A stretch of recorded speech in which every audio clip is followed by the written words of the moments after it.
안녕하세요. 부동산에 보는 눈 리얼아이 박감사입니다. 정부가 공공분양주택 50만 호에 대한 공급 계획을 발표를 했습니다. 그동안 영끌들이 많이 참여를 하면서 시장이 과열됐고 그게 끝나고 난 이후에 청약시장도 굉장히 시들해졌는데 공공부문의 공급을 통해서 영끌을 방지하는 대책이라고 볼 수 있는 이번 대책을 발표를 했어요. 당장 연말 고덕 강일 청약부터 도입이 됩니다. 시세의 70% 분양가에 40년의 초저금리 대출을 허용해 주면서 젊은 사람도 청약을 통해서 집 살 수 있는 기회를 마련해 주겠다. 이게 주된 취지입니다. 분양가의 20%만 부담하면 되니까 당장 시드머니를 많이 마련하지 못한 사람들도 도전할 수 있겠죠. 나머지 80%는 DSR 적용을 안 받고 연 1.9에서 3%의 장기 모기지로 충당할 수 있도록 대출도 풀어주겠다고 합니다. 분양가는 시세의 70% 이하로 해서 일단 안전마진을 확보할 수 있죠. 거기에 의무거주 기간이 끝난 후에 공공한테 다시 되팔게 됐을 때는 시세 차익의 30%만 반납하고 나머지 70%는 가져갈 수 있는 조건입니다. 이번 대책의 주된 내용, 어떻게 분양을 해줄 건지, 그리고 그 대금을 마련하는 데 있어서 어떤 식으로 대출을 완화해 줄 건지, 또 어떤 물건들을 분양해 줄 건지 이렇게 크게 세 가지 내용을 담고 있습니다. 공공분양 50만 호 공급을 약속을 했는데 갑자기 하늘에서 뚝 떨어진 게 아니죠.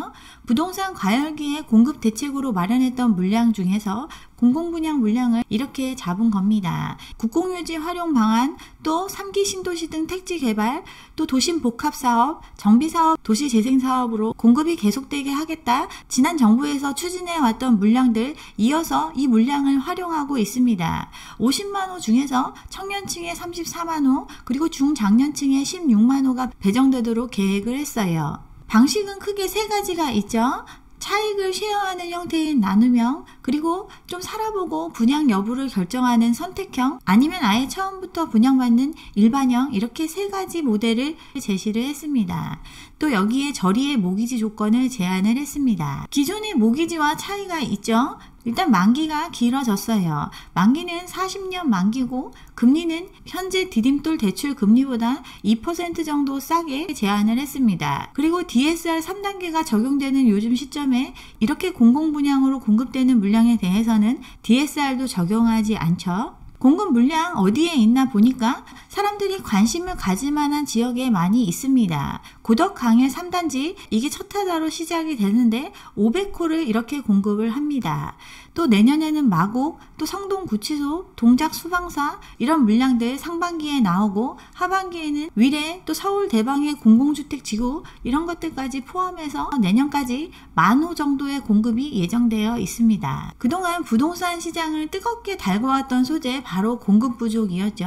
분양가 상한제 하면 이제 집을 안 질 거라고 이야기를 하면서 공급이 부족하지 않음에도 공급이 부족해질 거라고 노래를 불렀던 시장입니다. 이렇게 해서 시장을 자극했고 수많은 사람들이 앞으로 시간이 지나면 집을 절대 못 산다는 불안감에 휩싸여서 너도 나도 시장으로 뛰어들었죠. 그래서 마련한 대책들이 이제 현실화되고 있습니다. 시간이 문제지 급할 게 없다고, 제발 좀 패닉바잉 하지 말라고 제가 굉장히 오랫동안 말려왔는데, 그치만 영끌들 분화방처럼 달려들면서 시장을 더 과열시키는데 일조를 했습니다. 청약 경쟁률이 치솟아 오르고 젊은 층에게는 기회가 없다고 하니까 구축의 썩다리 아파트들을 남들이 산 가격에 2배, 3배를 주고 매입을 하는 기현상이 벌어졌어요. 그렇게 젊은 세대가 모두 시장에 뛰어들고 난 이후 이제 영끌을 방지하는 대책이 나온 것과 같습니다. 인구는 줄어들고 있는데 공급 부족을 얘기하면서 지금 팔아야 되는 물량들을 비싸게 팔 수 있었고 이제 시장은 소강 상태에 들어가고 있습니다. 근데 공급 부족 얘기에 공공이 나서서 수많은 물량을 계획했고 이제 그 공급이 이루어지고 있는데 이거 한번 시작되면 멈출 수 없다고 말씀드렸죠. 시장이 꺾이더라도 이제 시작된 물량들은 현실화될 수밖에 없습니다. 당장 12월 사전청약분부터 시행이 되는데 이 물량들 특히 청년층에게 집중되어 있습니다. 기존 정부가 추진하던 정책의 연장선상이라고 볼 수 있는데 언론의 반응은 참 다르죠. 이거 과열 당시에는 소용없다고, 이거 안 될 거라고 얘기하면서 사야 된다고 사람들 부추기고 미래의 마지막 수요 영끌 현상이 나타나게 했던 시장인데 지금은 이제 청약으로 분산이 되고 바람직한 정책이라는 반응을 보이고 있죠. 근데 이렇게 한다고 해서 이 많은 물량들이 이 시기에 다 팔려 나갈 수 있을지 굉장히 의심스럽습니다. 이미 돈을 마련할 수 있었던 사람들은 시장에 다 뛰어들고 난 후죠. 이제 나머지를 대상으로 기존에 말하는 시세보다 70에서 80% 싼 금액으로 공공분양 물량이 시장으로 들어오고 있습니다. 여기에 분상제 하면 공급을 안 하겠다고 했던 민간분양 물량도 꾸준히 들어오고 있죠. 멈추지 않고 계속되고 있는 민간분양 물량까지 시장에 쏟아지고 있어요.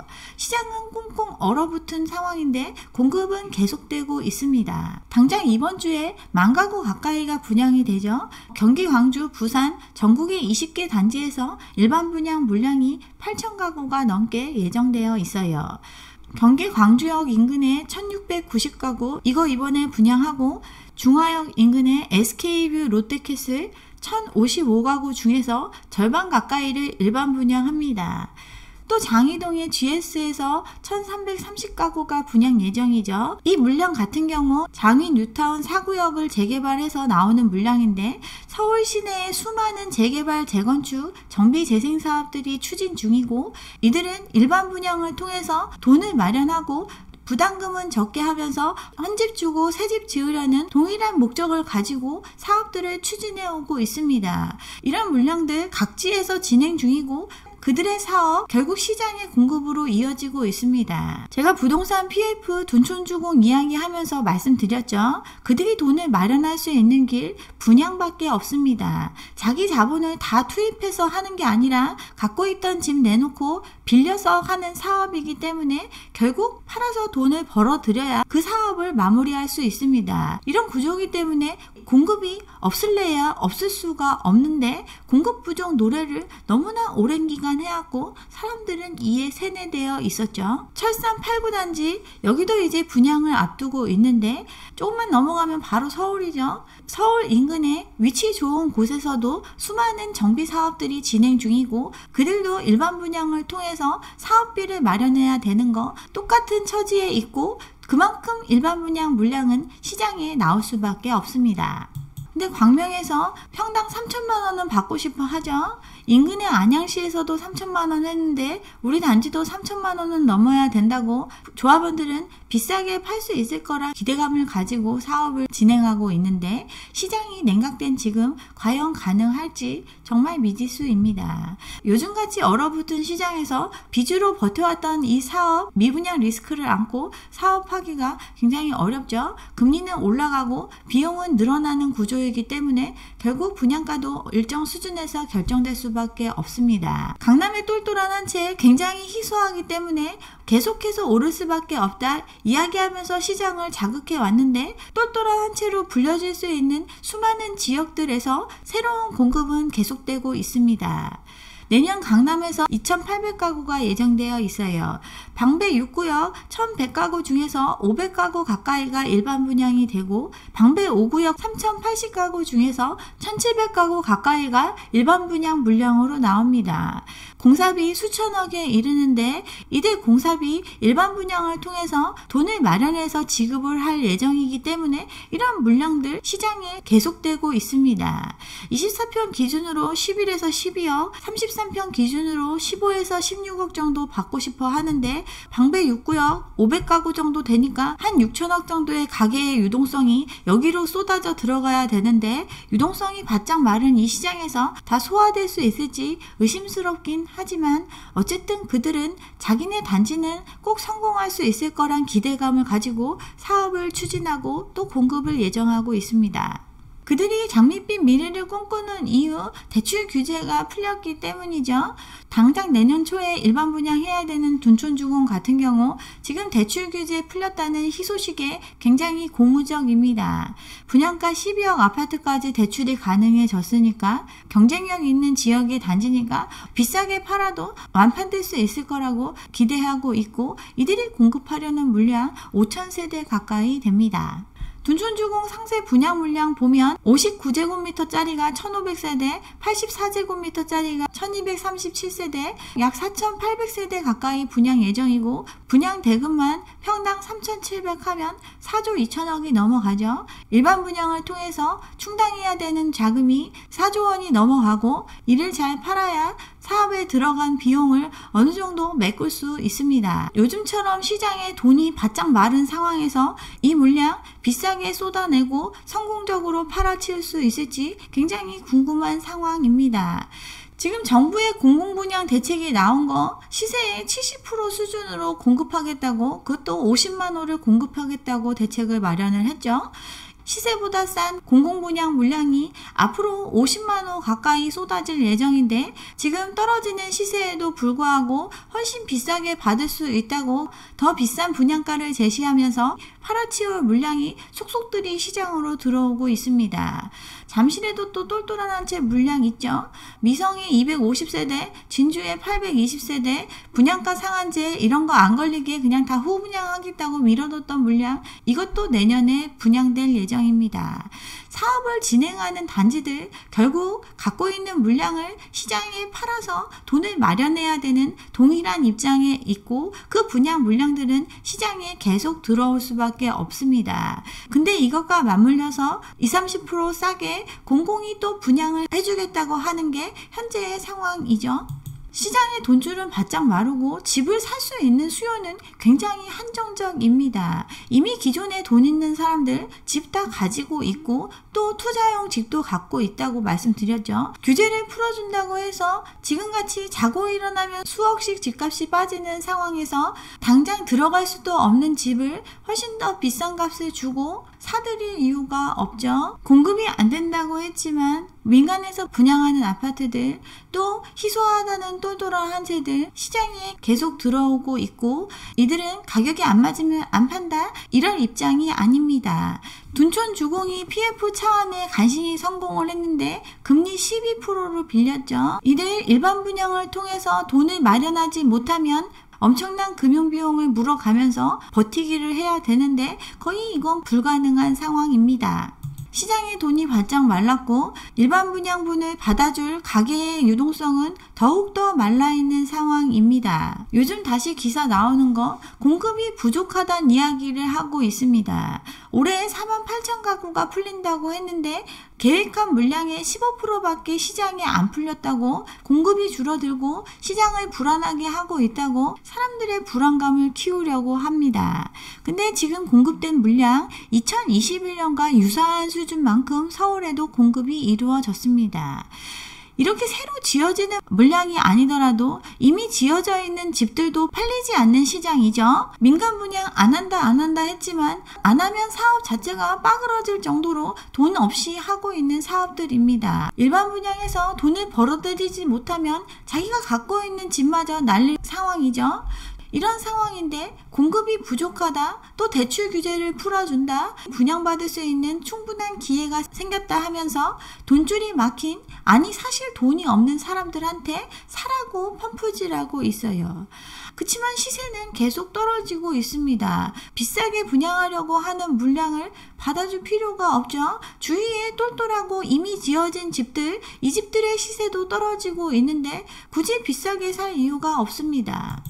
이러니 분양이 잘 안 되고 있습니다. 미분양 물량이 계속 증가하고 있으니까, 가게가 안 사주고 있으니까 정부한테 사달라고 얘기하고 있죠. 정부가 공공주택으로 매입을 해가지고 돈줄 막힌 건설사들 구제해줘야 된다는 목소리가 나오고 있습니다. 대형 건설사보다 자금력이 약한 중소건설 업체들이 첫 희생양이 될 공산이 크기 때문에 선제적으로 부양책을 써야 된다고 아우성을 치고 있고, 이들이 줄줄이 무너지고 건설사 유동성 위기가 오면 나라 전체가 흔들릴 수 있으니까 안 팔리는 집 정부라도 사줘야 된다고 생떼를 쓰고 있습니다. 줍줍 얘기하면서 돈 있는 사람 많아서 무순위 청약에 엄청나게 몰려가고 한다고 하지만 이제 대규모 미달이 발생하고 있어요. 특히 사람들이 선호한다는 수도권에서도 미분양이 속출하는 모습이 나타나고 있죠. 돈 있는 사람은 없고 실제 이렇게 올라간 집값, 우리나라 소득 수준상 너무나 벗어난 가격임에도 그거 대비해서 좀 싸게 내놓는 거라고 분양가 계속 뻥튀기 해왔던 시장이기 때문에 아무도 안 사주는 상황까지 오고 있습니다. 그동안 분양만 받으면 돈 벌 수 있다고 줍줍에도 수많은 사람들이 몰려갔는데 그렇게 줍줍한 집들 정말 가격이 속절없이 무너지고 있죠. 25평형 14억 한다던 고덕의 아파트 10억 밑으로 떨어졌습니다. 33평형 18억까지 간다고 했었는데 10억대로 내려왔어요. 불과 몇 달 사이에 가격은 반토막이 나고 있습니다. 그만큼 모래성처럼 올려놓은 가격이기 때문에 이렇게 쉽게 무너지고 있습니다. 잠실 아파트 27억 가까이 찍었었는데 2개월 만에 집값이 20억 아래로 떨어졌죠. 대단지 같은 경우 거래가 아무리 없어도 다른 단지들보다는 빈번하게 일어나기 때문에 떨어지는 가격을 가릴 수가 없죠. 그러니 이제 매물은 18억대에서 나오고 있습니다. 위례도 집값 쭉쭉 빠지고 있죠. 2년 전 가격 수준으로 떨어지고 있습니다. 신흥주공 재건축한 거 여기도 2년 전 가격까지 내려갔는데 거래는 거의 이루어지지 않고 있습니다.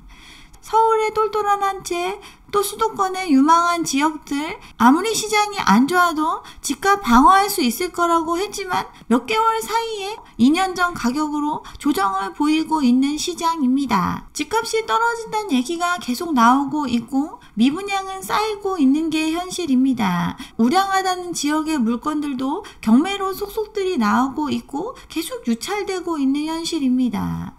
이렇게 시장이 꽁꽁 얼어붙은 상황인데 팔아야 할 집들은 쏟아지고 있으니 계속해서 부추기고 있고 지금 떨어진 가격 2년 전으로 회귀를 했는데 이 금액이면 괜찮은 거 아닌가 좋아 보이는 사람들도 있을 겁니다.